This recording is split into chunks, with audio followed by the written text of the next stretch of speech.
I didn't want to wreck him. It just I had to stay on the track, and he didn't give me any room. It just, we both collided. That's the only thing I feel bad about. I'm more upset with Greg Biffle. He's the most unprofessional little scaredy cat I've ever seen in my life. He wouldn't even fight me like a man after. He needs a freaking whooping. I'm going to give it to him.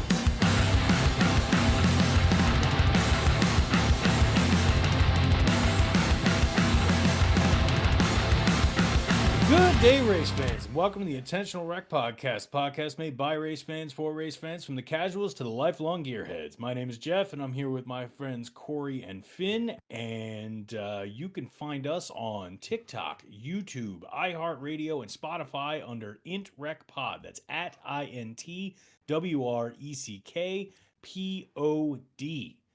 Forgive me if I stumble on that. I'm still reeling from that finish on Sunday. My God, that was insane. And before we get going, I just want to lament the fact that for some reason, Finn doesn't like this type of racing, which is just baffling to me after what we just saw. Is that still boring? Is that still boring to you, Finn? Listen, I never said. Is that boring to you, man? on the record, I never said super speedways were boring. Okay, I bet we could find something. Probably could too. I almost guarantee we could find something. Matter of fact, let's go back to the group chat while we were texting during the race, and after the second lap, this man was like, "Okay, cool, I can go find something else to do with my afternoon." Well, it's because Bowman wrecked out. For what it's worth, Bowman recovered and finished, I believe, in the top 25, if not close. So. A long day for the 48 car. I'm telling you, outside of that, second place finish at Daytona, which isn't any kind of, anything to scoff at. Just from the 84 getting busted out very early in the 500 now to the 48 getting busted the next week. It's just frustrating. They race very well, and it's something that we'll talk about a bit later in the podcast, talk about like the current state of super speedway racing. I think you're going to be interested in what I have to say about that. But let's just say that race was chaos. The first 5 laps, the middle, 100 laps, and then the last, or however many laps we had. Whole point was that race was chaotic. There was some really interesting driving, but I just want to make it clear that there are so many times where I think I said this to Corey. I said, I just hope that this track gets so bad grip-wise that it eventually resumes being a 1.5 mile track. And I would, if they would have just done this to Texas, no problems for me. But I loved old Atlanta. And I think Atlanta, with the current gen of the 1.5 mile track car package, would drive a lot like Charlotte and how old Atlanta used to drive. If they would have done this to Texas, a track where it was just horrible and nobody could pass and nobody can still pass, cool. Yeah. But they did it to Atlanta, and that's what bugs me so much. But as we saw, the 3-wide finish, Daniel Suarez and Kyle Busch take Ryan Blaney 3 wide. Your Ryan Blaney, did he make a mistake or did he race clean? Oh, I mean, I don't think any 3 of them made a mistake. That was just just an absolute. Blaney made a mistake. Was just an absolute clinic. Blaney allowing them to. Blaney can't stop both of them from making a run. Sure. Blaney's allowing both of them to make a run was absolutely a mistake. I think he expected Kyle. And again, it's tough. And Corey, your favorite style of racing on iRacing is super speedway racing. And if you're there in that situation, what does your brain say? Are you thinking blocking, or are you thinking I'm protecting the bottom line no matter what? Well, first of all, since you mentioned iRacing, let me just say, for all of you that are watching this, we did just get done recording like a 1-hour breakdown of what we're expecting and what we're wanting from the new iRacing NASCAR game. That's going to drop Tuesday the 27th, so keep your eyes peeled for that. It's already out. If you're watching this podcast, by the time you hear this, it will be out. It's already out. So it's on the YouTube. Right. It's an hour. We sit down, we talk all about what would make the perfect campaign mode, from features to progression of the storyline to what it would feel like on race day. It's a great conversation. If you're a gamer, you're a NASCAR gamer, you'll love it. These guys got into a big old scuff argument. You won't even believe what it's about. It's about the dumbest thing. The We dumbest sat thing. down before we did this. We were like, "Yeah, guys, let's put out little 20 minutes, little snippet." We thought It was we'd an hour. throw like a quick little video, and then like an hour and a half later, we're like, "Holy shit!" It was we an finished hour. recording It's for about an this hour long. on the dot. So- But Yeah. if you're a big fan of that, definitely check that out. Check it out. Yeah. But Yeah. yeah, I think the mood But is. hey, you know what? I do know Ryan Blaney did make a mistake. Oh, He totally. did. I was watching some Joey Logano footage, and Blaney forgot the netting that goes in his glove. So when he got in the car and he didn't have his swim fins on, like the Joey Logano swim fins, that just cost him the race, man. So there was a lot, right? So and we'll go ahead and scratch this bullet point off since you already want to hop into Logano and that. A lot of things happened. SHR had some stuff confiscated from their car after Daytona. Per usual. If you watch the truck race, a dude lost the entire top of his hood. Roof So he's gonna, flies you know, off. and Christian Flies Eckes, who was leading the truck race, leading the truck race has no brakes at Atlanta. Yeah. Had no brakes. I don't even know. I didn't even get to see that. Austin, if you watch Austin Hill's pit stop, at Daytona, you will see he also apparently had no brakes because I don't know if y'all saw, he took pit road at just blew third his pit, gear. yeah. It was Yeah. full Oh, on. yeah, yeah, yeah. It was Xfinity, not trucks, but absolutely Yeah. hilarious. So, but no, when the news got released that Logano, his gloves had been confiscated and that he would Altered. serve a penalty, I was like, wait a minute, is this? And the speculation was like maybe it was expired, and people were like, NASCAR can't coddle the drivers. The drivers need to make sure their gear is not expired. And I was like, dude, first of all, to do a pass through at a track like this is an immediate potential death sentence. Because if you have to go under green, I mean, I think it's 2 laps down minimum, right? So, and to do that, normally it's like, hey, you forfeit your starting spot, you need to go to the rear of the field. To make him do this on the green means that there's some kind of, they're legitimately upset about this. Right. It's like, hey, he did this thing has already seen the track and given him an advantage. This is wrong. It's so much that so we need to pin him down multiple laps, right? That's what was crazy. I was like, gloves over like maybe an expiration date, and then they showed the video of that little so webbing. And if you don't know, on these tracks where air is so important and aero is so important, that you'll see drivers stick their hands out the windows to kind of help put air into the car. And I don't know if that's like for cooling, or I don't know if that's for just air, to help them get a quicker lap or whatever the case may Just be. waving high, Waving high, being friendly. This is the dumbest thing Dude. that I think that it is so stupid, dude. Like I love it. understand No, it's these hilarious. guys It's are amazing. professional drivers and they know way more than I do, but I'm sorry. There is no way that you're getting faster by sticking your hand out the window and holding the wheel with one hand. You Get are. your hands on the You are. wheel and hold So, the wheel in a better line. No. You are. All right. So Nah, if dude. you do That's not, Corey, silliness. you need to go get on the Dale Jr. download and listen. You're moving so fast, and these things are trimmed out that the rules of NASCAR are down to like the millimeter. Like it's an insanely. So, and the reason why is because a centimeter change can change everything in terms of speed, your aero, your ability to maneuver the car, downforce. It does so much. Dale Jr. mentioned a story where they had these like stickers that would go on top of, like these Bud Light stickers that would go on top of the car, and they stacked like 100 of them. So it was like this high off the top of the car, and it was throwing air up over and that changed the way the air was going over the car. Just stacking a bunch of these stickers on top of each other. That NASCAR cheating is. But that's not taking your hand off a wheel, though. That's my thing. Is like what you would gain by having your hand sticking out the window. You're losing in that motion of making your hand move, right? Like maybe not you're qualifying, not in the field. In the field, don't know. no, and like they're not doing that in the field. I don't think, but I think in Right, I get that. Yeah, qualifying. yeah. We're trying to get the best spot possible. Yes, I think it can make a difference. Again, I'm no engineer on it, but I'm not the one to say that much difference doesn't work. And again, a 2-time Cup champion trying it, Sure. it has to have made some sort of difference. And I think it's absolutely hilarious. And you made the little swing fins. Yep. Ridiculous. So I'll probably, while we're talking about this, have shown this on the screen. But Absolutely hilarious, but I love it in terms of, and I'm a Chad Knaus, Jimmy Johnson guy. In my brain, NASCAR is at its best when people are pushing the rules, right? Yes. Well, it's Not pushing the rules. necessarily trying to cheat, but getting creative. That's in NASCAR, we view it a little different than other sports, right? We view it as you're not breaking the rule book, you're writing the rule book. Yeah. That's a good bit. right. It's like right on the cusp of if you're not cheating, you're not trying, but like it's more along the lines of like it's not cheating those if they don't have a rules are rule meant for it. to be pushed. Yeah. Right.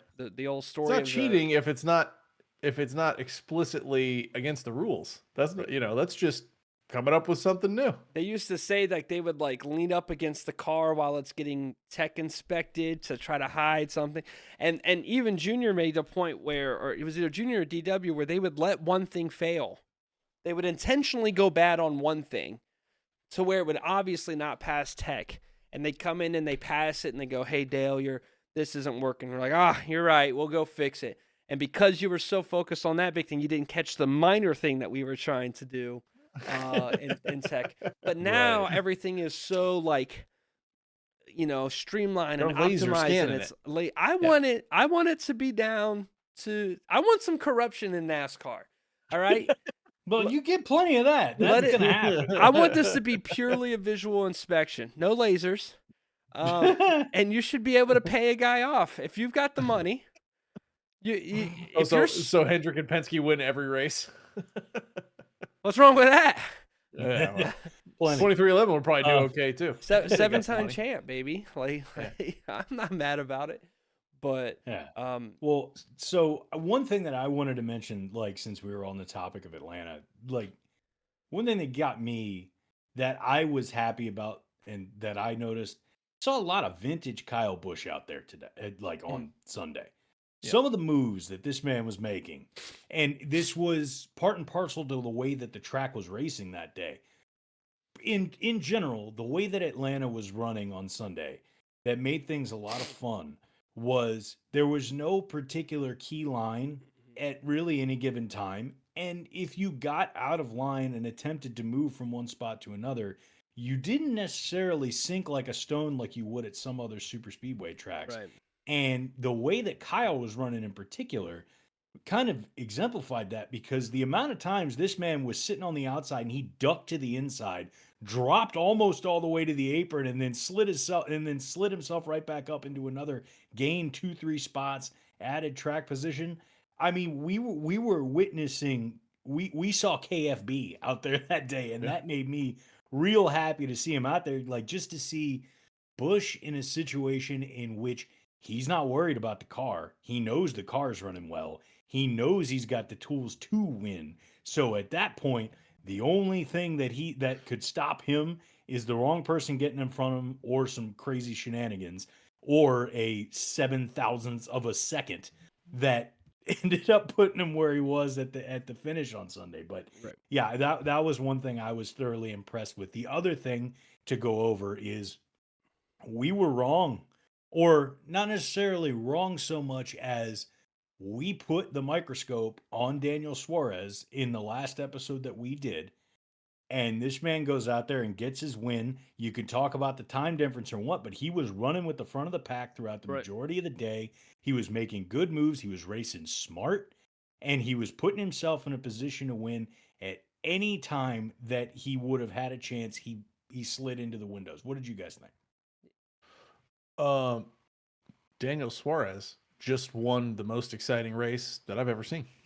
I've been watching NASCAR as a hardcore. I've watched every single damn thing they've done for 2 years, and nothing has come anywhere close to this in a finish. And if you're going to win a race like that, that one's going to be on some lists for a very long time. Well, And so so they now, both Trackhouse guys, have their like video moment, right? Where Ross has the Hail Melon, and now Suarez has this insane finish And to get the dub. and SVG. And Are we SVG talking in SVG? Chicago, driving from Yeah, 17th to yeah. 1st. lots of prime Trackhouse. Yeah. Trackhouse So has it's very- cemented themselves in a very. And somebody said I look like They're not going Justin away. Marks. First of all, was it you? Oh, bro, you and Justin Marks are twinsies, bro. Absolutely not. But Put You a look white baseball exactly cap like on him. this man. But regardless, one of the other things, like, I don't know, as far as the race itself goes, by the time this episode comes out, it will be concluded and we'll have the actual numbers. But if anybody is familiar with Jeff Gluck and his podcast, and after every race he tweets about, was this a good race? 42,000 plus votes as of 2 minutes ago when I looked. 95% yes. It is overwhelming as to far as what this race meant to a lot of people. And here's why I think it's so good. I do feel good because old Atlanta is making an appearance, right? When we moved down in horsepower as a sport, and we moved those Atlanta and Charlotte and Texas tracks to the 500 horsepower, they got really dull because what would happen is you could run pretty wide open outside of when the tires started to lose a little bit of grip. But for the most part, it became an aero and all about momentum track, right? And that didn't really play well to traditional 1.5-mile racing where you can really drive it in there, lift. There's a lot of off throttle time. There wasn't a lot of off throttle time. It was like you're in the throttle as much as you can, maybe light lifting, but it's all about maintaining momentum. And if you end up losing the handle a little bit and having to get out of gas, you're going to lose momentum. So what happens is Atlanta now has kind of combined the traditional plate racing, drafting track feel, but also as those tires get slippy and the nature of the track, you enter a lot flatter into this track, especially on the bottom lanes and in other lanes than you do Daytona and Talladega, which get really banked really fast. Here it's like a little bit flatter, so you kind of do have to lift a little bit. And we see a lot of situations like Briscoe where he would be on the high line and everybody would have to lift and then Briscoe would slide under. That's not really a move you see at Daytona where you can kind of almost momentum cut the corner down in on somebody and pass 3 wide, and that's it. That's not really something you see at Daytona and Talladega, and it's really unique to Atlanta. And that's why is when you have a fast engine at Daytona or Talladega, when you have a faster car, that's good for qualifying, and it's good when you can lead a pack. But for the most part, you still need a friend, at least a little bit. Yeah. Whereas we watched McDowell damn near bob and weave his way up to the front multiple times. Yes. Chase Briscoe was bobbing and weaving his way all the way through the pack like a madman because he just knew he had a good car and his car could stick in the corner. And not all the cars can stick, whereas at Daytona and Talladega, outside of getting a little bit of squirrely, most of the people weren't dealing with having to really lift in the corner because they can't make the corner. But we saw Bubba, a couple times Bubba got really, really tight off the corner and kind of rose up the track. That made it a lot more... They were slapping the wall a little bit. Yeah, intense. And that's what I think makes Atlanta a very, very good track. I do admit. And it was probably one of the best races in modern time. Definitely the best super speedway race. Again, we got a little note to talk about the state of super speedway racing. But the Fords look great. Briscoe looked really, really good. I know he took it... Now, for what it's worth, you're the Briscoe fan. How did you feel? Were you mad at the move and his driving at that time? Absolutely not. Absolutely not. I don't give a shit. As a Corey matter of fact, was happy to see him above 30. Dude, this 2 races, like, I have more faith in that team right now than at any point since I started watching and became a fan, right? Because it was like, you can't make those moves if you're not competitive. Right. Go be competitive, right? Like, that's what I've been waiting for. Unload a car that can race. Have all the damn cylinders in the car, right? Give the guy a chance to go up there and make some moves like that. And then once it happens a couple times, he's gonna fool around and win one of these things. Yeah. And you just like people that are I was just livid on Instagram today because I'm looking at SHR's Instagram and Chase's Instagram and everybody's just giving him a hard time. And I'm like, you MFers, man. Like, this guy rode around in 32nd place all year last year, and we're going to give him a hard time for trying to win this awesome race. Like, Suarez is going down for this one, man. Like, this is going to be a race that people remember for a very long time, and because Suarez won it, people are going to be like, that awesome race cemented Daniel Suarez's place.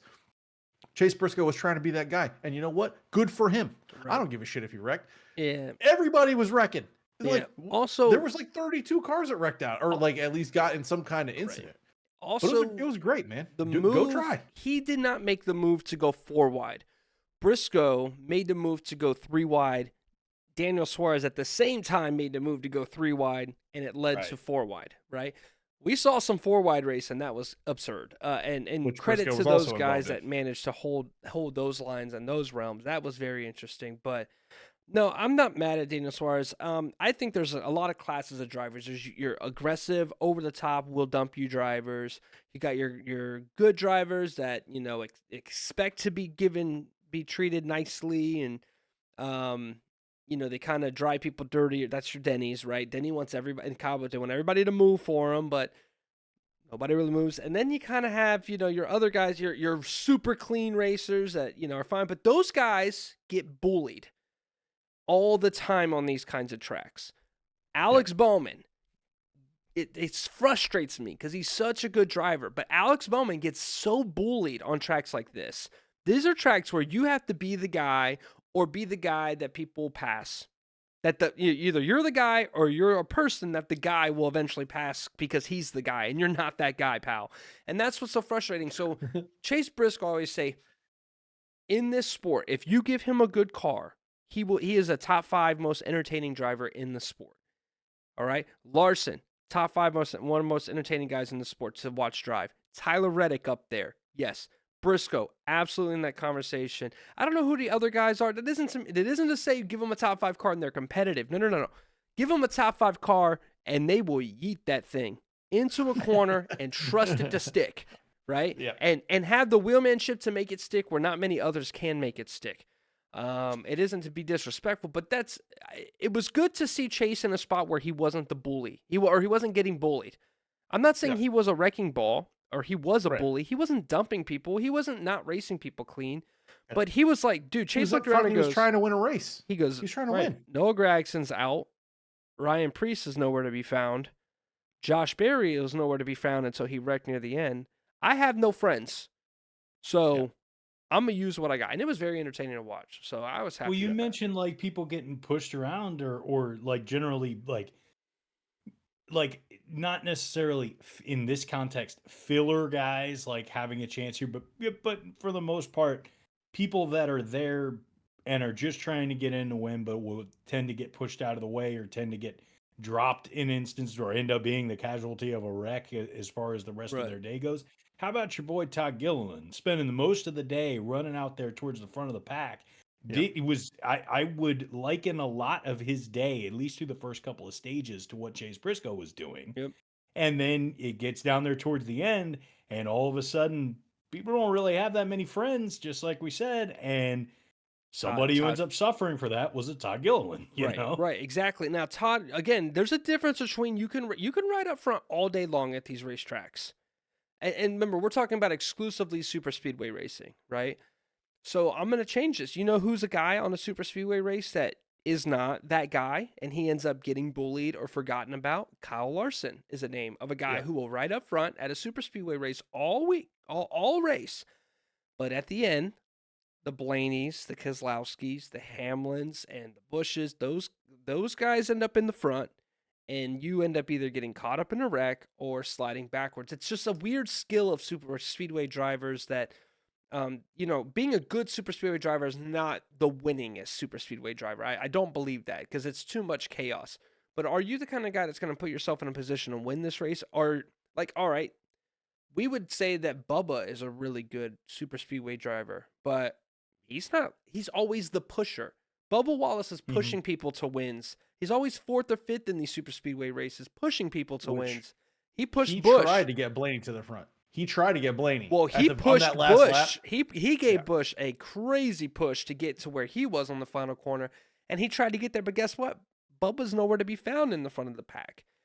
Yeah. But I will say he's got a good feel for staying alive in these super speedway races. But at the end of the day, sometimes you just got to quit being the bully, right? Alex Bowman finally quit doing that at road courses at COTA, and he's been top 5 in both of the last COTA races, right? Like.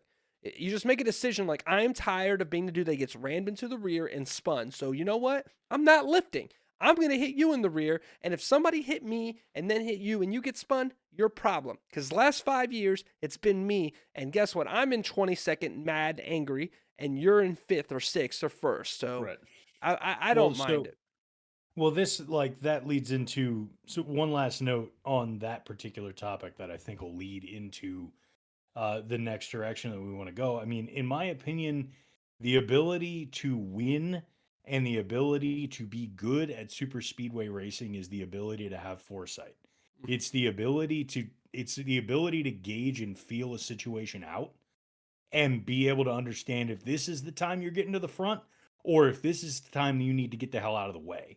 And that's one of the things for me, like as a Denny fan, that's particularly something that I've always liked about his style in general. You mentioned like him pushing people out of the way, him getting out towards the front. Yes, he does do that. But if you listen to his radio throughout races, you will find certain instances in which he will intentionally move himself back because he will say, "No, this is getting too crazy right now." He was like, "Something is about to go down, and I need to get myself into a position." And you saw him attempting to do that in Daytona as well. He gambled on the high line, and it didn't pay off for him because that just happened to be right where the nose of another car was going to go. But he was attempting to do that. He was gambling on the high line, hoping that something might actually end up happening in front so he'd be able to scoot past and be in the right space to get out towards the front and get another win at Daytona. But it didn't end up happening. But regardless, I think that leads into the next topic, which if we look at the super speedway package now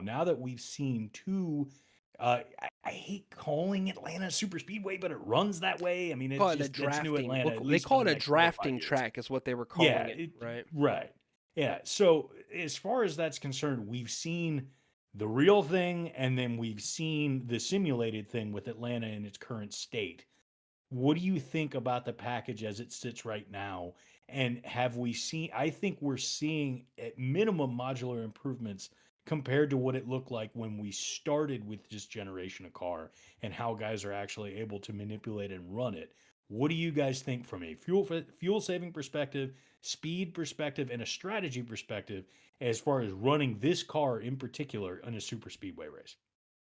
I'll go I first. think this package. Yeah, you go ahead. Oh, you? Actually, yeah. Well, I was Okay, going to say this. I I was going to say this and let you react to it and then go. okay. I think pound for pound, package exclusive, not stages, pound for pound, how it races. This is the best super speedway racing has ever looked. The last 4 speedway races, from last I'm Daytona with you. and the season to Talladega and Atlanta, and then these 2 races this year. You mean in regards to this gen? No, the best it's ever looked in NASCAR history. And the reason why is I think that we're seeing more third lane racing. It took a while. When it first started in next gen, we didn't really, it was kind of, we're riding around in I think we're forgetting the days of us riding around in these trains for 2.5 hours. One single file lane for hours. And that's kind of, remember we watched Daytona at Corey's house the other year, last year, that they kind of just trained around for a bit. We're not seeing that anymore. In the Daytona 500 this year, at Atlanta yesterday, at the playoff races last year, something about the intensity and the comfortability to go a third lane. We went 3 lanes at Atlanta. I never thought we would see 3 lanes at Atlanta consistently. And they were getting after it, right? I think it's the best it's ever looked. People can, if you have a fast car, you can make moves on your own.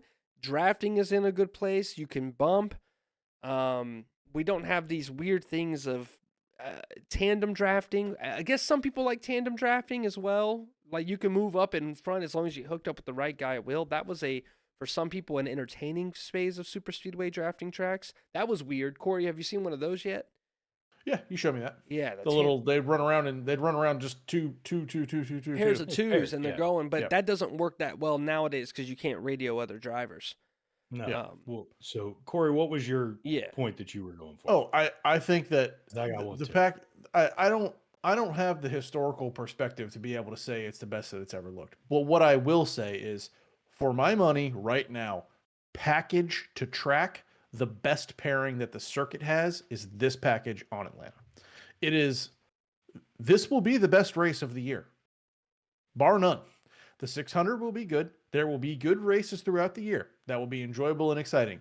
This will be the best race of the year because this package is custom fit to this track.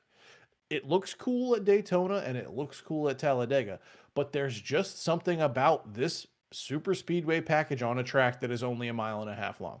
So much so that it kind of makes me want to see this package on other 1.5 miles long tracks. No. I get that it's a little bit different. I don't know how all that works. Suffice it to say, Unless you take away a Talladega, I think you're oversaturating 6 races of the year on this package. We already are adding way more road courses. The bread and butter of I mean, NASCAR. yeah, I could, sure. I get that. But it's still like, I have a very difficult time thinking of a better race that I've seen in the last 2 years, or this race just had everything. There was parity, there was comers and goers, there was good traction, there was bad traction, there was a long stretch of green flag racing in the second stage. There was, at the end of the first stage, we're going yellow, yellow, yellow. It was just like, what else do you want? It was the best of times. It was the worst. Right. So I have to just say that, yeah, if you're going to sit here and tell me that this race is I know this is going to sound crazy, but that this race is a top 5 race in NASCAR history, I would believe you, because I don't have that basis for comparison. It's top 3 closest finishes. That's fact. Yeah. Like I just can't, I could not have custom designed a more exciting race for me, especially when I got to witness finally a 14 being competitive and Chase up there ducking and dodging and making these crazy ass moves and doing all this. It's like, it was the best race I've ever seen of anything. So I think what helps with making you that feeling come, yes, it had parity. We had we had guys that were good. We had guys that had to make it work, like Denny Hamlin survived 30 wrecks. You know what I'm saying? Like, we had storylines. He wrecked and came off pit road in 4th place. How does that happen? We have parity. We again, parity, I don't know if that's the right word, but we had storylines. I wouldn't say we had comers and goers because, again, it's super speedway racing, right? It's hard to say that, like, when I think comers and goers, I mean guys that are sitting around like on a 10th place car that improved it throughout the day. Going from 10th to 1st in the super speedway races is just getting in the right line at the right time. But, you know, we had McDowell, again, adversity facing. McDowell's back in the pack, drives all the way up through the field. And then Briscoe is, you know, bouncing around. In the pole car, Logano starts in the back and ends up in like 14th in like 3 laps. Well, like, that's because he had the foresight, as Jeff mentioned earlier, to get a penalty that caused him to get off the track while these idiots wrecked Bowman and the rest of the crew. So that was Joey Logano foresight that Jeff mentioned. And there were certain points where a guy would get in the middle and just be gone, dude. Right. They would lose, like, and it happened to Briscoe once or twice, where he just get in the middle and all of a sudden he just drops like 12 spots. Right. So it's like, I couldn't design it better. Yeah. The only thing I would say is it's easy to get again, I feel this way about a lot of super speedway races. It's just like the reason why it was more exciting across the board is because your driver in a 10th place car still had a chance to win. Not your driver, but everybody's driver, right? When we watched Chase Briscoe try to run down Kyle Larson at the Coke 600, at the end of the day, it was exciting for us because I love the Coke 600. It's exciting for you because you're a Briscoe fan. It was exciting for Jeff because Denny ended up winning. But at the end of the day, it really isn't that fun for the fans of the 8, that are just like, oh, he's back in 5th and he's just kind of riding around like only 2 teams. So at the end of the day, you don't, like, across the board, you don't really feel that like, oh, everybody was in it, anybody could win. No, really only 2 to 3 drivers, unless there's a caution and a restart and a weird pit strategy.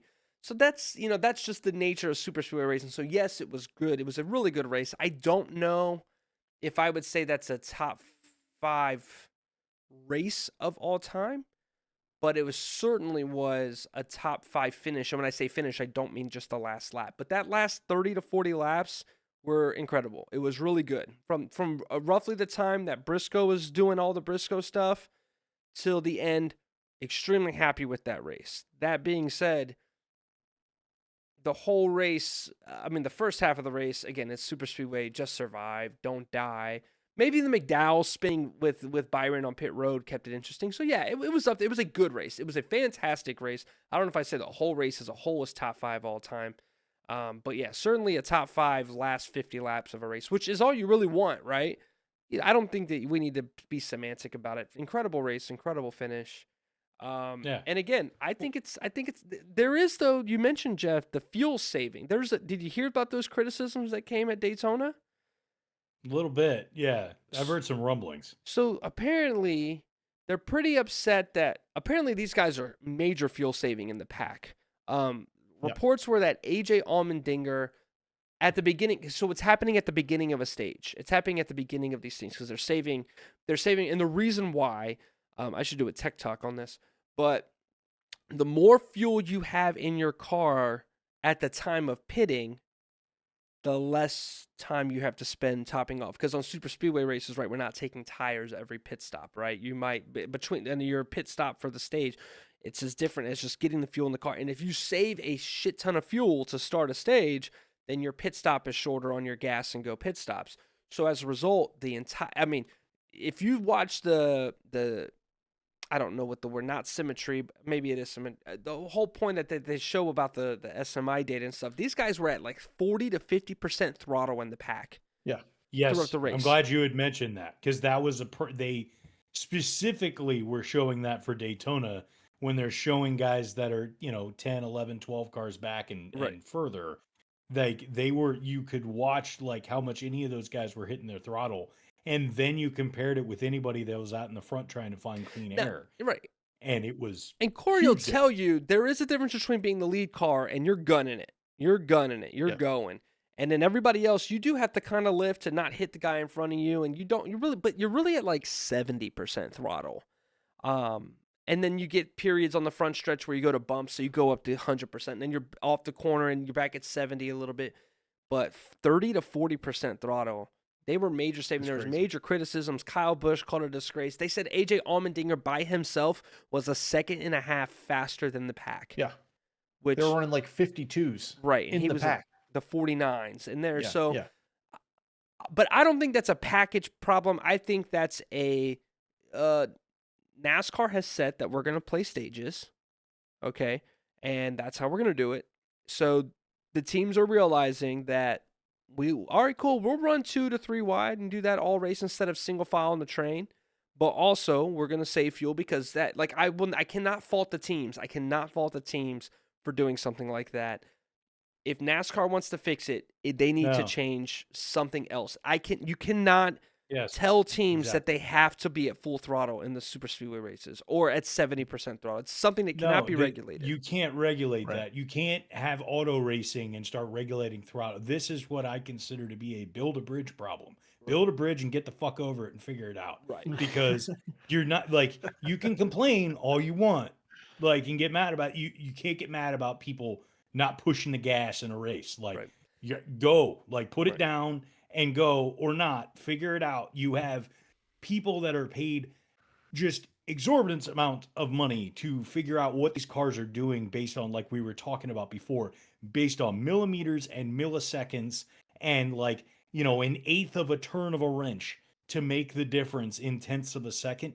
You guys can figure this out. Sorry, not babying you here. I understand people being mad about certain things or having some issues and stuff like that, but that strategy, it is what it is. Because any of those guys that stayed in the middle of the pack and any of those guys that didn't end up finding their way towards the front yet still took advantage of this, do you think they're really that mad about it right now, where they were able to save all that and then they saved all those pit times and they still finished 15th, 16th, 17th? Like, is it really that, are they going to be sitting here getting either super mad about it, or are they celebrating? I don't think so. This is what I made the point earlier, and I want to bring it back.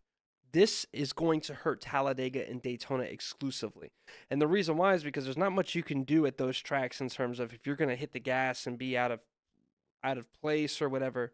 There's not a lot of room for that. And also, like, if you saw the Daytona, we had 2 cautions at the Daytona 500. Like, it really wasn't a ton of cautions. It wasn't a wreck fest, because they're driving slower and thus the cars are easier to handle and you're going to have all those issues. But when you get to Atlanta, if you want to drive like that, a dude could reel it like McDowell. He could fly through the field, and I don't think we saw Yeah. that at Atlanta, right? You could gain all those, whereas at Daytona, you really can't step out of line and do that and gain a ton of positions, right? Otherwise, we would have seen it. Otherwise, we would have seen a guy go, all right, screw this, step out of line, gas it to 100, get all the way to the front of the pack, and get there. I don't know if you saw, there's a viral clip of China speed skaters a couple weeks ago, and they're like, as soon as the race started, apparently it's like normal to run in like a slower pace because it's a distance race. So for the first lap, one of them went all the way around as fast as she possibly can and lapped them, and then hopped in line. So at all time, you know what I'm saying? Like it would be obvious that if somebody was like doing this, could get, if I could It's all of a sudden be strategy. 3 seconds a lap faster than everybody else, I'd dip out a 10th, go do it. But at Atlanta, you can do that and gain a lot of ground because of the nature of the track and the way that it turns. So, I'm not too concerned, is what I'm saying. I'm with you. Get over it. It's going to be fine. I don't think it killed the product. I'm a super speedway hater. I'm over here saying it's the best super speedway racing I've watched in a long time. It can't be that bad. Now, on to the Daytona 500. Willie B sneaks a win. How did you guys feel about that? We got 2 Chevrolet guys in the playoffs. What were your initial thoughts? First of all, obviously frustrating that it happened on a freaking Monday after being rained out. Does that damper the 500 for you? Didn't for me, because it literally started exactly when I got off work. So that was cool for me. Yeah. I mean, another ho-hum William Byron win. I'm glad for him. He seems like a nice guy. He got his Daytona 500 win. Good job. I'm a hater. Okay, I know that about myself. I get annoyed at greatness. I'm ready for the Kansas City Chiefs to stop winning Super Bowls, and they just started. I'm that guy, right? And I know that about myself. I'm ready to watch some other people win some races. I was thrilled to see Suarez get a win in Atlanta, but I'm good on the William Byron just winning everything. Good for him. Good for Hendrick. All that stuff. Shocker. Awesome. NASCAR fan doesn't like Hendrick 24 car. News and more at 11. Sorry, Corey, you're really changing the tide of the energy of the last 50 years, 40 years of NASCAR. I got bad news. At least that I can admit that that's a me thing and not a reality thing. Dude, like, half the world that's a hates me the thing. 24 car and has hated the 24 car. There was a big talk about Byron trying to make the 24 his, and they rebranded the rainbow-colored car and the Liberty car and all that stuff for years. And, of course, he wins the biggest race of his career with the flames on it, the 24's typical flames on the car. And then, of course, I don't know if you saw a scheme this week, but Jeff, it was very nostalgic of the old 24. If you saw that, it did feel like one of those like mid-2010s 24 cars. I can't remember the sponsor exactly that it was, but just the yellow numbers and the shade of the red and kind of darker tones to it was Speaking of that, one thing that's, and God, man, like we got to get, I hate to do, I feel like we give free plugs, but we're also not big enough for it to actually matter to anything. But I don't know if you guys saw, it's kind of a side note, but there's a company that makes clothes for like college sports called Home Field Apparel. And they're getting in the NASCAR business. Dude, it's so sick. Did you see the 24, like the Gordon stuff that they did? Dude, it's the throwback rainbow gorgeous. Jackets, and they got some JJ stuff too. Nah, and so Corey, you'll keep an eye on them because they're based out of Indiana. So there's not a chance that we won't see some Briscoe merch that comes out of that. I think, but I think they're going retro, bro. They make the coolest Indiana Hoosiers gear I've ever seen. Well, Tony Stewart's from Indiana too, right? So you will see some stuff there. Sorry, it's a side note. Also, if anybody's listening from home field, you want to sponsor, you holler. We'll get this taken care of. I will wear your swag on camera if you said it. Absolutely. I promise. Yeah, 100%. Anyway, to that point though, as far as like, rain delays, it's happening all the time with NASCAR. It's going to be what it's going to be. The only time I regretted it at all was Tuesday morning because I watched the Daytona 500 and then Xfinity started and I was like, well, I'm not missing this. And I watched the entire Xfinity race. And then I was going to bed at 1:30 in the morning because I was watching all of it. And I was tired because, 4:30 in the morning comes too soon. So it was a day, but it was still just exciting racing. And that was a good time. It's not quite that exact same feel as that Sunday afternoon at Daytona vibe, but I mean, hey, at least they got the race and made it happen. So I can give him that. As far as William Byron getting the win, hey, this is one of those guys, like I mentioned on the last episode, that we are seeing coming into their own, that we are in the time frame in which you could still consider him to be, finding his way. And he's going to be one of these drivers that we're talking about, 10 years down the road when he's on his sunset of his career and having a lot of wins under his belt. And we're witnessing the start of that now. That just kind of is what it is. And this is him He's getting been his by Daytona ring. far. He's been by far the best Hendrick driver since I've started watching. No, he hasn't. Yes, he has, dude. Kyle Larson hasn't been. No. Yeah, Chase I Elliott, think both guys have won William championships Byron has been the before best that. Are you Hendrick kidding driver me? in the last 2 years. William Byron has been the best Hendrick driver. William Byron has been the most successful Hendrick driver. Okay. He has been the most Okay. successful. You said you didn't want to play a semantics game. I didn't want to, and I am not out here. Remember, the tune of last year for me was I'm not putting William Byron top in the power rankings. I'm not going to give him the respect. He's still a young driver. And then I said, you know what? You can only luck into wins so many times before it's like, all right, dude, maybe you're hitting your prime. And he's hitting his prime, and he is on his way. I mean, he's in the car. Just to be clear, Larson might be the guy, but there is a single car that is Hendrick Motorsports, and that's the 24. All right? So he's got it. He's there. He's young. He's the youngest guy on the team, if I'm not mistaken. So He's 26. He's what, 26? I think he's 26. Yeah, he's the youngest guy on the team by far. He is the future of Hendrick Motorsports as far as I'm concerned. So, yes, but visually watching the people race, Larson gets better over races. Larson is better at more types of tracks, from the short tracks to the road courses, obviously 1.5 miles. Larson's got him. Willie B is quick, and he unloads, and he's got that raw talent. He does have it. He has been in the past lacking that like finishing gear, getting better over races. And yes, a couple times last year he lucked into a late caution, putting him in a short run that he was able to put himself in a good position. That's signs of a good driver.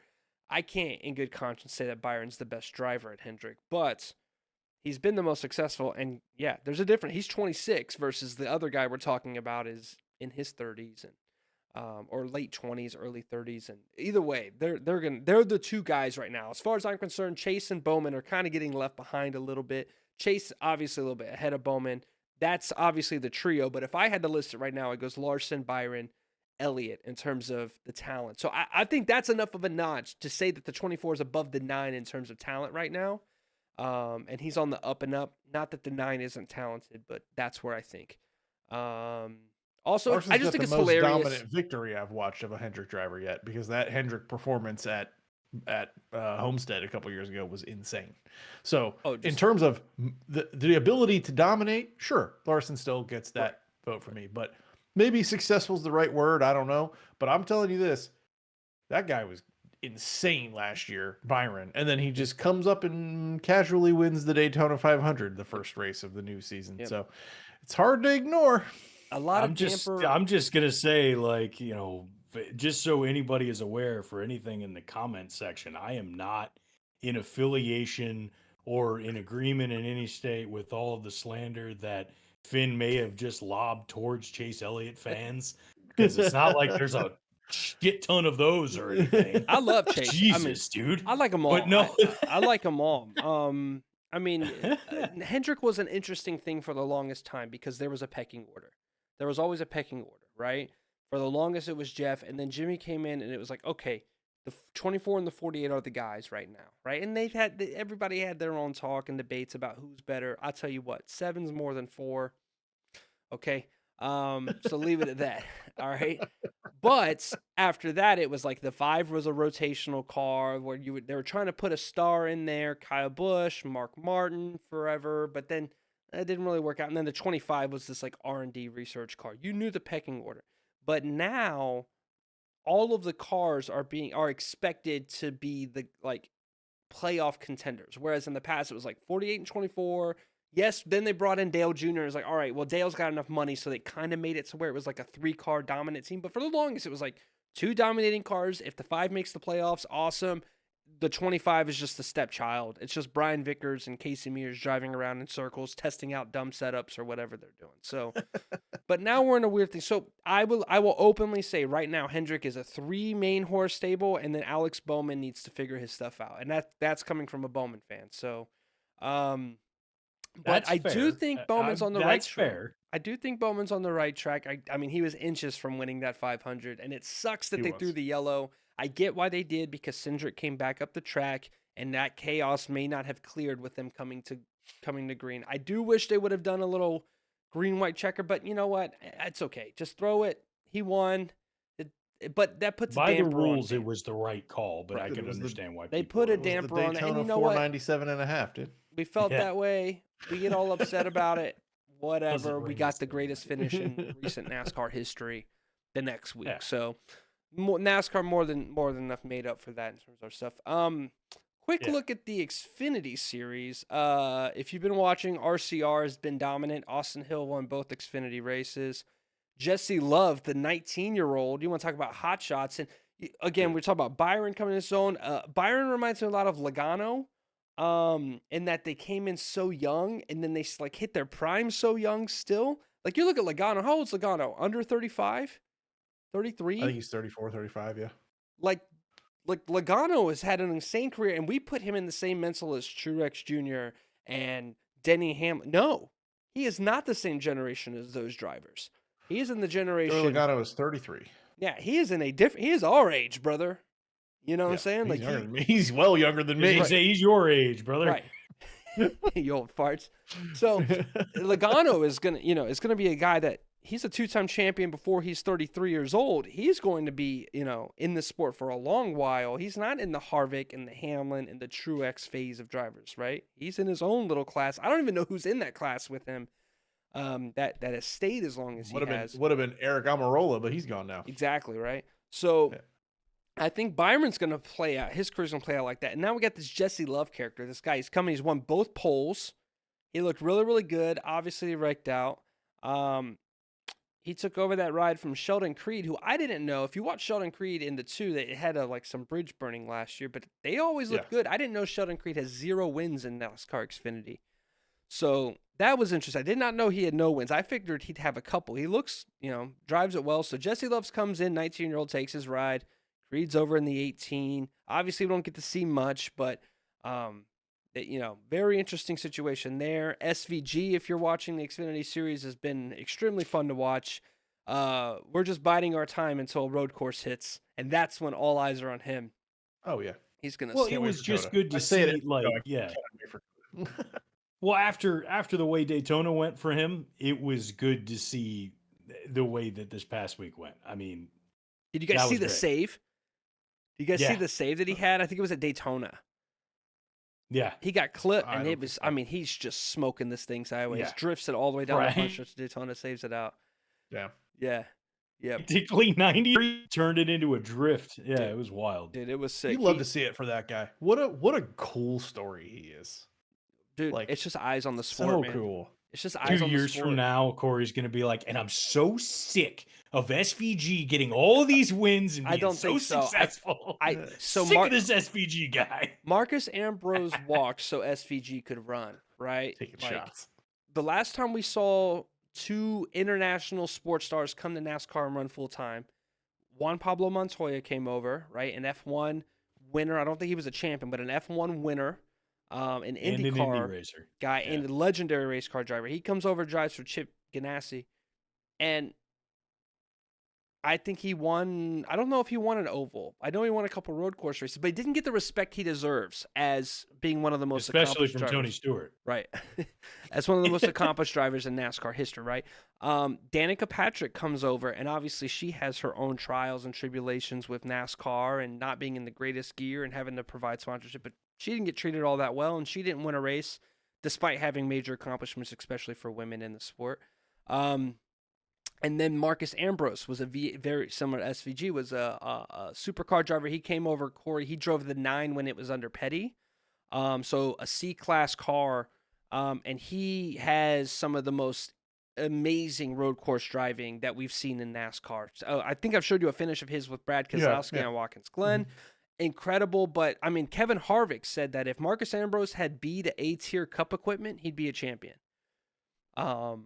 So it's interesting now that we're getting that. We're getting SVG, who's bringing his own sponsorship over, and he's going to a team that is willing to throw money at him and take it slow. Get him into this, let him experience the car, and the next year, boom, we're going full speed. They're going to figure out a way to get him a chartered ride for sure. And that's exciting. And that's great for the sport because no matter what's occurring between the top dogs, there's always this dude on here that if he can figure out ovals, he's going to be a playoff driver every year. He is going to win one. I was going to say, he's going to be a playoff driver every year anyway. He's going to win one of these road course races yes, every year. Yes, with how many we've got, he's going to win one. Yeah. Write it in the stone, dude. Yeah. Well, yeah, go back and watch. Like, so I've been trying to dabble a little more into like the supercars and some of the GT races. Like this past year, like so far in the early part of the season, for one, Bathurst was absolutely insane. I can't wait for Sebring. And just watching like some of the Aussie races in general, and watching these supercars run, like it's interesting to see some of the parallels with the ways that some of those guys can drive and some of the conditions that they're in when you compare it to, say, super speedway racing and NASCAR and things like that, in the ability to find the draft, in the ability to stick into a corner, in the ability to, have a little contact here and there. I think SPG is going to be right at home in NASCAR and will find a very comfortable place very soon. So I definitely agree with you guys on that one for sure. Now top 3 in Atlanta was awesome. Yeah, awesome. Absolutely. Yeah, Yep. 100%. Now moving forward, we've got Vegas, Phoenix, and Bristol. Now, the thing that's interesting about this, and this is one of the things that I kind of like about the earlier part of the schedule in general, is that you see a preview of the end of the season at the beginning of the season, if that makes any sense, right? Like, yeah, the tracks are going to run a little bit different come later in the year, obviously, but everybody's now going to get their view of how things are going to run when they start getting closer to the playoffs and getting down towards the end of the season. These are the times where these guys are going to use this as an opportunity to tune the car specifically to get on for those tracks. So what do you guys think as we head into Vegas in particular, and then we can move through Phoenix and Bristol there? Well, first of all, if you haven't yet, follow us on TikTok because I just did a Corey's lap time for Las Vegas today. That should be up soon as Finn does a little magical editing. But Vegas is a great track, man. I think that these kinds of tracks really lend themselves to being exciting, fun track. I think we're going to see some more KFB this coming weekend. He's a hometown guy in Vegas, and he just dominates there. So I don't know, man. It's going to be fun. Obviously, Phoenix is the championship track where they run the last race of the year. So and that's always fun, especially as a Ford guy because they always seem to do really well there. I'm looking forward to seeing a spring Bristol race. Even though RIP to Bristol Dirt, I loved Bristol Dirt. We don't get that back this year. But yeah. Three good tracks back to back here. Honestly, I'm loving the schedule so far. I think they did a great job in the first 5 races for sure. Well, this is, if there's ever a time to see William Byron try and carry momentum, we know he runs well at these next two in particular. So we'll see what ends up happening. But yeah, I mean, we got both of them last year. That was what really started his run. This might be the most important 3-race stretch of the regular season. It might be the most important 3-race because Bristol is a round of 16 race. Vegas is a round of 8 race. Yep. And Phoenix is the championship race. Yep. You have to be good at all 3 of these tracks. You have to come out at Bristol and find a way to be good in what I believe is I think that might be the last race of the round of 16. Yep. So you're going to go Atlanta, Watkins Glen. So chaos of what we just watched this weekend, a road course. And if you're not good at either of those, you got to figure out how to be good at Bristol, right? If you catch a bad wreck for the round of 16, okay, you're immediately in the negative. Then hope you're a good road course racer. And guess what? SVG is going to be there. So the likelihood of you winning that race just got even worse, right? Yeah. So now add in so you've got to find a way to be good at Bristol. If you want to move on to the round of 12, round of 8 kicks off with Vegas, and maybe not the most important because you'll have 2 other races. But again, you secure your win at Vegas, like I believe Joey Logano. I can't remember. Did Blaney win Vegas last year? No. Larson, I Oh, think. playoff wise, yeah, I was gonna say early season was Byron. I can't remember. I think who won. Larson. I think Larson won the playoff Vegas race last year. Either way, if you I'll pull it up while you're talking. Yeah. If Logano won, and he, instead of having to worry about the next 2 races, he got a 2-week head start on thinking about Phoenix, right? And prepping for Phoenix. And as a result, he won the championship. I don't know if Blaney won Vegas, but I would imagine that would be the same case.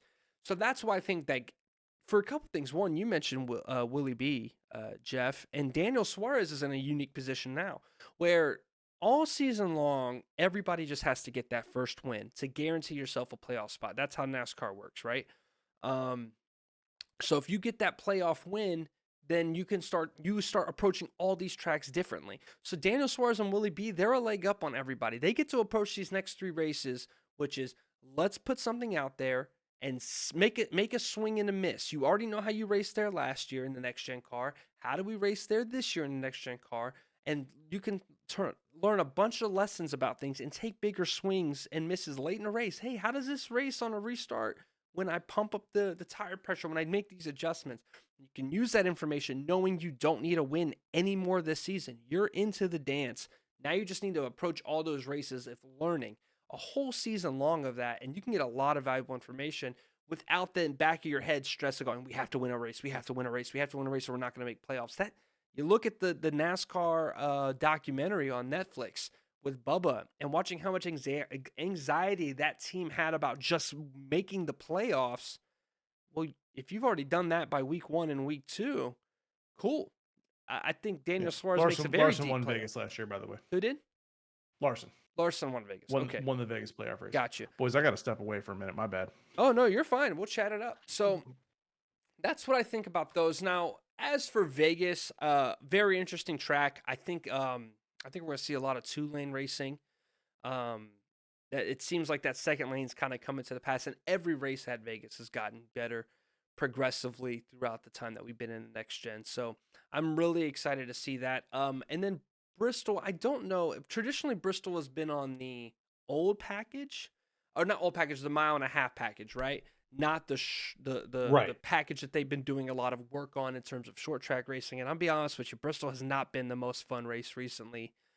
Granted, we only go there once a year, not dirt, in the last couple years, or last 3 years. Right. So maybe having that first track experience to tell you, but I kind of, I talked about this earlier, Jeff. I said I think I would take 2024 plate racing over any other plate racing, but give me the late 90s, early 2000s short track and 1.5 miles. Like let's get back to how Bristol used to be. Well, I mean, I'll agree with you there on 100% because earlier when we were talking about that specifically, I mean, my favorite of Gen 4 was my favorite run out of any of it, really. Yeah. I mean, and there's certain bias there, right? Because that is coming in through the 90s and the early 2000s and stuff where you could consider there to be a prime time for NASCAR and what would have gotten a lot of people into the sport and everything else. But at the same time, that higher horsepower car and the ways that those guys used to run it at some of these shorter tracks, and in my opinion, some of the things that made some of the super speedways interesting, utilizing a higher horsepower car, I genuinely favored it, but I can understand the perspective. But yeah, I think it's without a doubt the short track racing was much better with that car. So and to your other point, I think that 2 times on the pavement now, or 2 times on like non-dirt at Bristol is going to make a difference here. We may the day race, who knows what we see, right? We may see some of this same, like somebody gets out in front. The only time where it gets real, dicey is if they have to go and face down lap traffic. It's really going to depend how many people are actually able to maintain the front of the pack on this one. But yeah, we'll see what Bristol looks like here. I think at least one Bristol race, whether it's the first or the second one, is going to be more surprising than we might think. I think it'll be the second one. I just think that they're going to come out here, and obviously Yeah. a playoff spot is always up for grabs every Sunday. But I think they're going to come out, and I think they're just going to get a feel and kind of do what they have to do. Like, all right, remember, the first half of a race, people are just feeling out the track and trying to get on what, because not many tracks, we don't go to many tracks 2 times a year anymore. Right? Didn't they just bring back the second Richmond race? Was there always 2 Richmond races? I can't remember. There's been 2, but it's now we got it at night. Gotcha, Dad. But Yeah. we Most used to go to races are tracks night races twice this year. way more often. That's not something that really occurs anymore, all that much. So Bristol going there twice now on the same thing. What we normally would see on the first half of the Bristol playoff race is now going to take place now, and then they're going to head into that race being way more aggressive.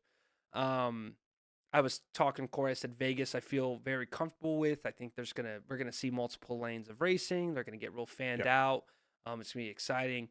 Phoenix is going to be very interesting again with the aspect that these playoff drivers no longer need to, the guys that are in the playoffs get to look at it differently, and also because of the major package change. This is the first time that we're gonna see the attempts to make the short track package better. I'm very curious to see how it races. And again, you've got 2 guys. Well, it'll be 3 guys when we get to Vegas, unless Byron or Suarez win again. 3 guys that are going to have playoff spots locked down by the time we get there. They're going to have a leg up, and I'm very interested to see how that translates when we get to the final race, which hopefully we end up watching in person. I hope that happens. I'm still on board. I don't know about y'all. I'm still on board. But that's what I'm excited about. Now, we've seen the super speedway races. We've seen Willie B. We've seen Chevy come out and win, but I admit the Fords have looked the best. While Chevy has won, the Fords have looked the best. What do we think going into Vegas and Phoenix? You already mentioned Ford's really good at Phoenix. I think this is where we're going to see the Larsons come out, right? We're now entering Larson and Reddick zone is what I'm trying to get to, right? Larson and Reddick, maybe even Denny will come in and play a little bit more up front type ball. But that's when Truex going to come out, and you're going to be like, whoa. If you're a new NASCAR fan, you're about to see a lot more cars up front. You're gonna be like, "Whoa, who's this 5 guy?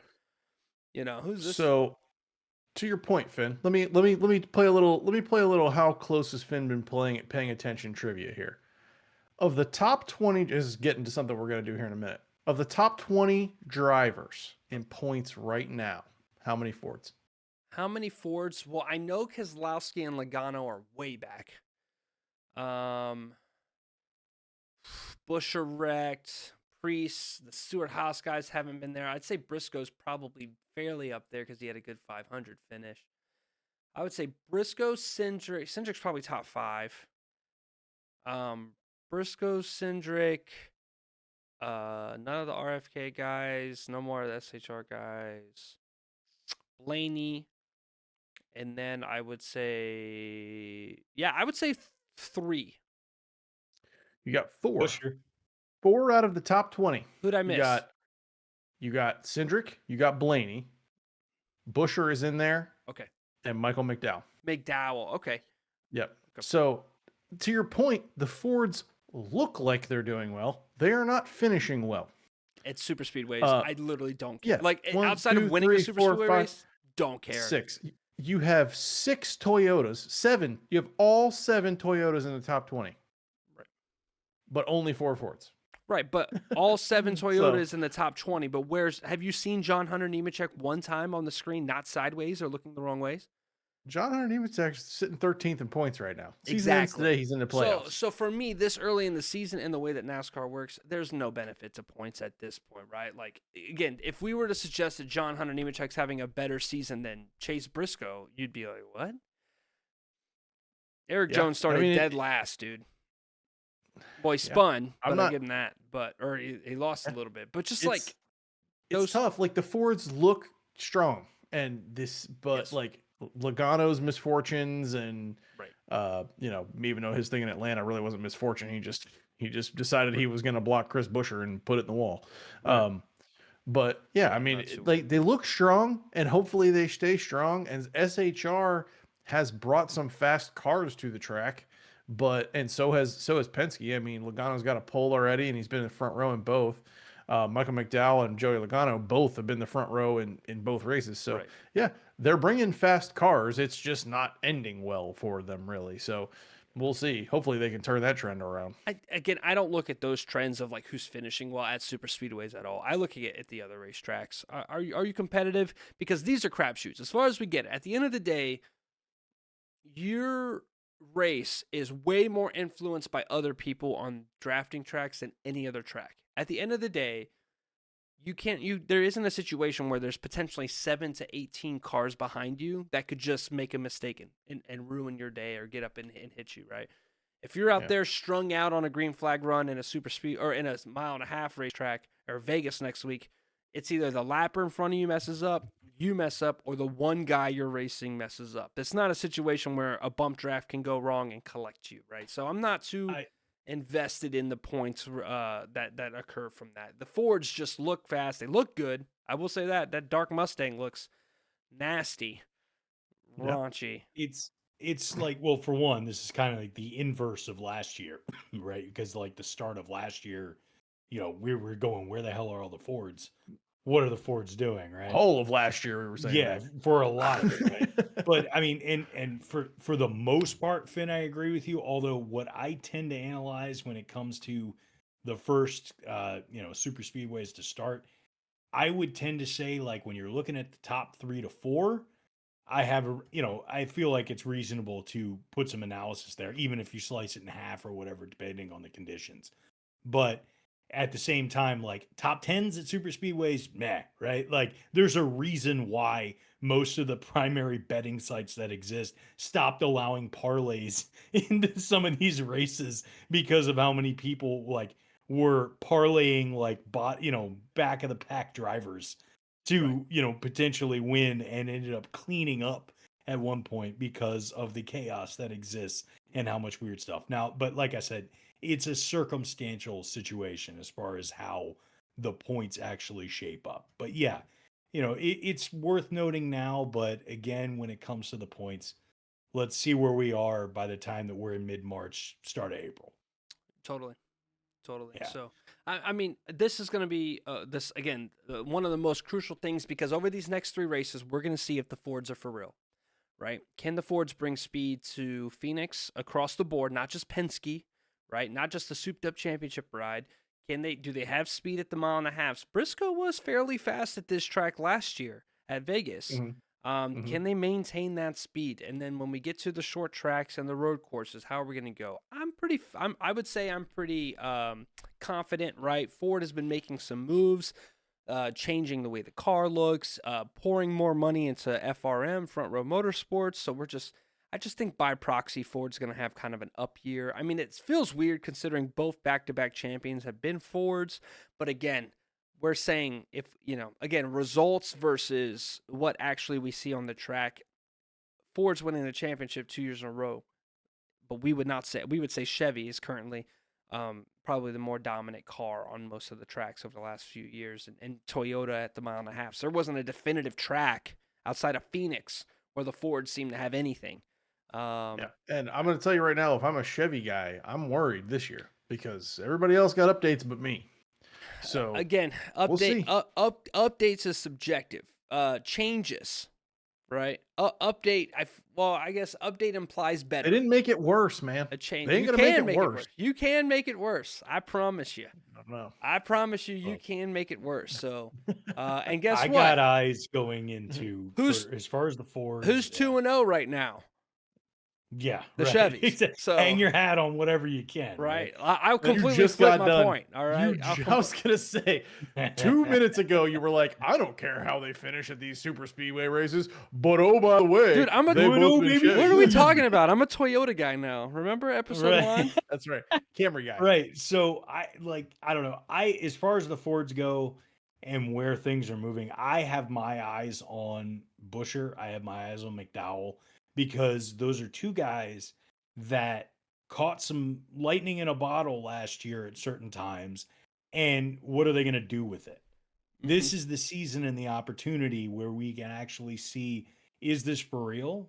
Were those, were those good days? Right. Are we seeing a situation in which, Buescher and McDowell are people that are going to be drivers you need to fear? Like, are they going to be somebody that you're considering a, a contender moving through at a particular type of track? What's it going to look like? And I think they carry some of that back end weight for Ford moving forward outside of Penske. Dude, For me, they going into these races, I got my eyes on what, as a Toyota fan in general, I got my eyes on what Denny's going to do specifically at Vegas. And I got my eyes on seeing what Bubba's going to do when he gets if he's going to get an opportunity at Vegas and for Vegas or Phoenix in particular. And I want to see what's going to happen, between those guys, and if this will be the time that the Toyotas can jump over and make their way through and get a run, because mile and a halfs are supposed to be the bread and butter right now. You got two opportunities of very significant tracks to try and put one of your guys in the playoffs or two. So what are you going to do? What's going to happen here? Getting somebody into the playoffs early would be a nice boost. So, we'll see what ends up happening there.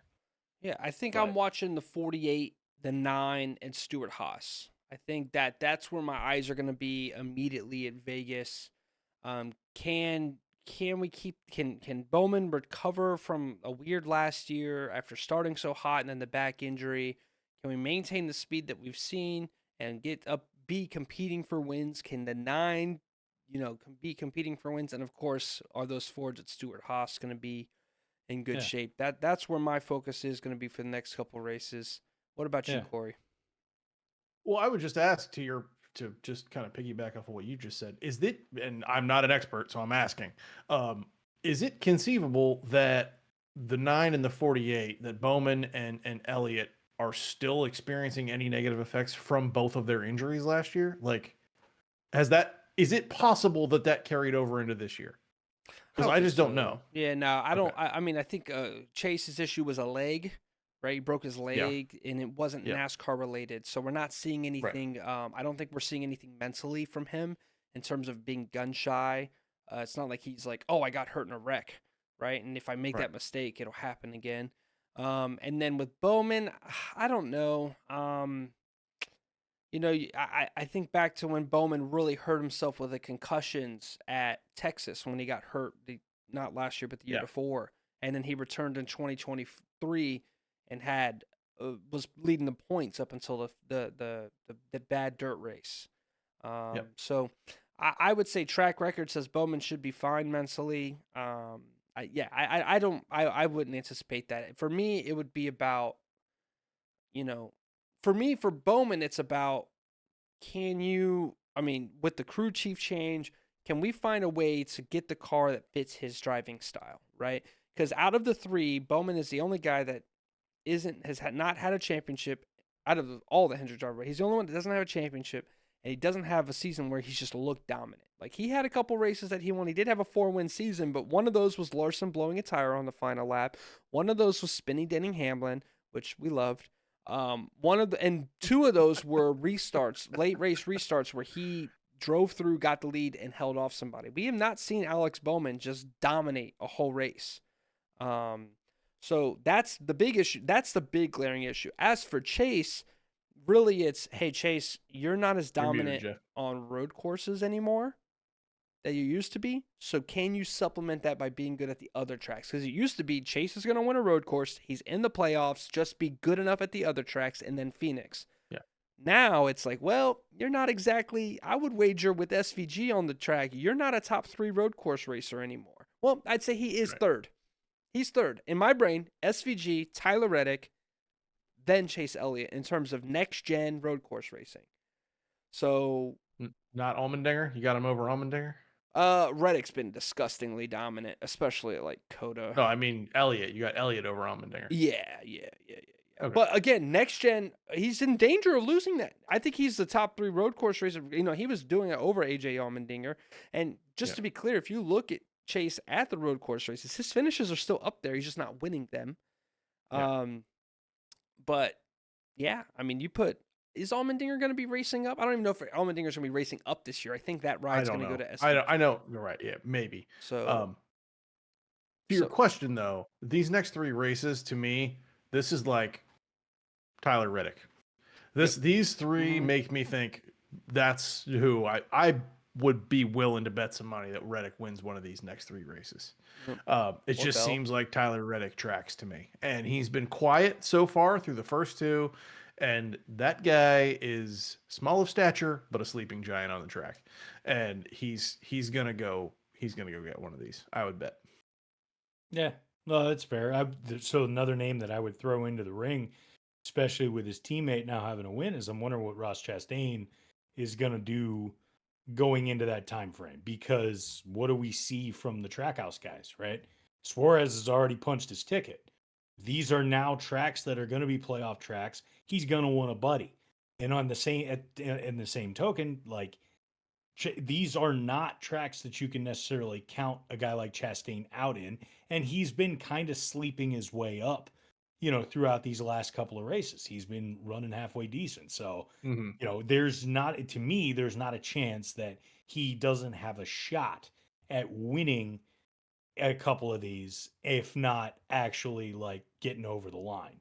I mean, as far as I'm concerned, if you see an opportunity for the 99 and the 1 to link up, I really think that we see some action from that. And But the yeah, 1 won the Phoenix race last year, by the way. exactly. I So don't know if that got mentioned. I know I forgot that he won and Blaney Yeah. won the championship.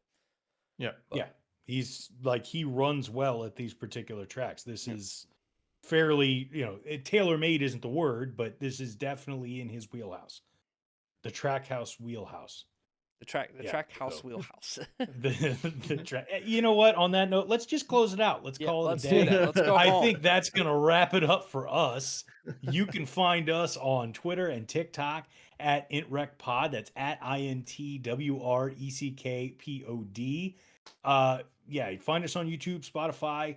The mailbag's coming back this year. Take a look out for our video game video that we just recently did in regards to the latest NASCAR game. We're going to release more. I can almost guarantee you that was just part 1 as we hear more information as far as what happens with that game. So, yeah, we've got a lot more exciting stuff for you guys. And given the way our calendar is going, we're looking at another episode to record next week. So we will see y'all sooner than you might actually think with an actual podcast episode. Regardless, I hope y'all have a wonderful day. Enjoy the races, and we'll catch you next time. See ya. Adios, amigos. Don't do that because Daniel Suarez won. Fucker.